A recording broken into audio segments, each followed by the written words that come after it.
Alright, good morning. So, panibagong araw, panibagong pakikibaka. Alright, ang pinakamalaking huli sa kasaysayan dito sa Pilipinas nangyari kahapon. Yan. At mismo ang presidente ng Pilipinas ang pumunta roon para kumpirmahin kung gaano katotoo ang mga ito.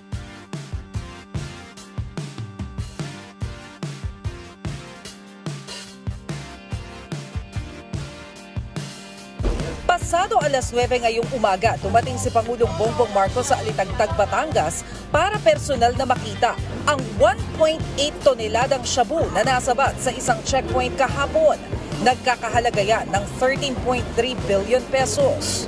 This is the approach that we are taking to the drug war. Ang ating ginagawa, we take apart, binabaklas natin yung mga sindikato. Parang mga parcel lang na ready for delivery ang sako-sakong plastic containers na ito na nakitang sakay ng kulay silver na van sa barangay Pinagpurusan, Lunes ng umaga. Aligagarawan driver nang hininga ng lisensya ng mga pulis. Napansin din sa likurang bahagi ng van ang trapal na tila may tinatakpan. Nang silipin, dito na tumambad ang sako-sakong plastic containers. Lumalabas sa initial screening test na pinandak ng PDEA na ang confiscated na mga drugs ay nag-test ng positive sa methamphetamine hydrochloride. Ito na siguro ay makasaysayang pinakamalaking huling droga sa kasaysayan ng ating bansa. Binigyan ng kalihim ng spot promotion ang hepe ng Alitagtag Municipal Station na si Police Captain Luis De Luna. Police Major na siya ngayon bilang pagkilala sa kanyang pamumuno sa matagumpay na anti-drug operation. Hindi ka nasilaw, hindi mo tinago ito, hindi mo binawasan butong buo ang droga.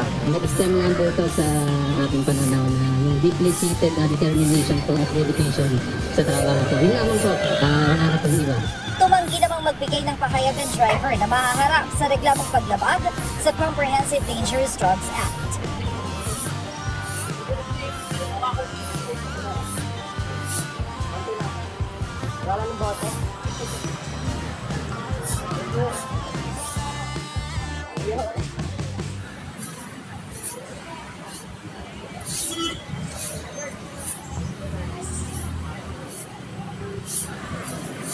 Yan po ang mga chemist na sumusuri dito nga po sa ating mga hininalang chemical sa paggamit po o paggawa po ng shabu ng illegal na droga. So ito po ay live sa Alitagtag, Batangas. Tayo ngayon sa bahagi ng Muson. Nandito rin po ang PNP po ng kapulisan, si General Marvin. At siyempre, dito rin po ang Regional Director, General Kenneth Lucas. At ang Provincial Director po, Samson Del Monte. At si Mayor Humberto Pongos, nandito rin po. At ang ilang mga kawal ng NBI, nakita rin natin dito ang kanilang opisyal sa probinsya.